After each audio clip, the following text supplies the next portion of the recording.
ഇന്ന് നടക്കുന്നത് എന്താണ് നമ്മുടെ കേരളത്തിൽ പ്രത്യേകിച്ചും, വിശേഷിച്ച് നമ്മുടെ മലബാർ മേഖലയ്ക്ക്? ഒന്നുകൂടെ പ്രത്യേകമായി പറഞ്ഞാൽ നമ്മുടെ മലപ്പുറത്ത് ഏതോ ഒരു ലോകത്ത് കളി നടക്കാൻ പോകുന്നു 17-ാം തീയതി മുതൽ. 48 ടീമാണ് അതിൽ മാറ്റിയിരിക്കുന്നത്. ഏകദേശം ഒരു മാസത്തോലേറെ അതിൻ്റെ ആരവം നിലനിൽക്കും. ഇതിൻ്റെ കുറേ മുന്നേ, ഒരു മാസം മുന്നേ മുതൽ ഫുട്ബോൾ കളിക്കാനുള്ള ഗ്രൗണ്ട് തയ്യാറായോന്നറിയില്ലേ? അതിൻ്റെ മുന്നേ മുതൽ കേരളത്തിൻ്റെ തെരുവോരങ്ങൾ, പ്രത്യേകിച്ച് മലബാർ മേഖലയിൽ ഗംഭീരമായ ആഘോഷങ്ങളിലും ആർഭാടങ്ങളിലുമാണ് യുവാക്കൾ. അവിടെ ജീവിതത്തിന് വലിയ ലക്ഷ്യമുണ്ട്. ഇപ്പോഴൊക്കെ ആളുകളൊക്കെ പ്രകടനമൊക്കെ നടക്കുകയാണ്.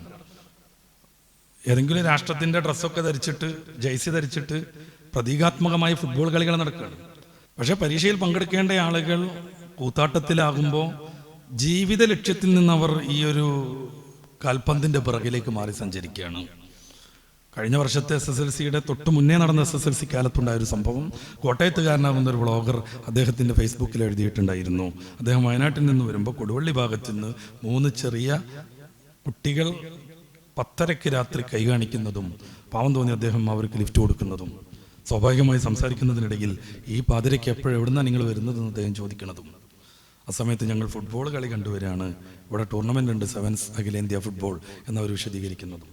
നിങ്ങൾ എന്താ പഠിക്കുന്നതെന്ന് അദ്ദേഹം ചോദിച്ചപ്പോൾ ഞങ്ങൾ 10 പഠിക്കുകയാണെന്ന് പറഞ്ഞപ്പോൾ അദ്ദേഹം ഞെട്ടിപ്പോണതും. കാരണം 2 ആഴ്ച കൊണ്ട് SSLC പരീക്ഷ വരികയാണ്.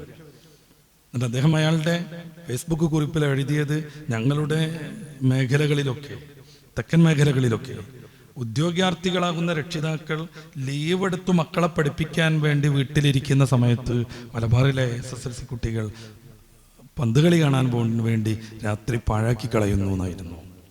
നമ്മളെ ചെറിയ തോണ്ടിയുള്ളൊരു വർത്താനാണത്. നമ്മളെ പറഞ്ഞു കയറ്റിയതാണ് ആരൊക്കെയോ. നമ്മളാണ് ഫുട്ബോൾ കളിൻ്റെ രാജാക്കന്മാരൊന്നും ഫാൻസുകളൊന്നും.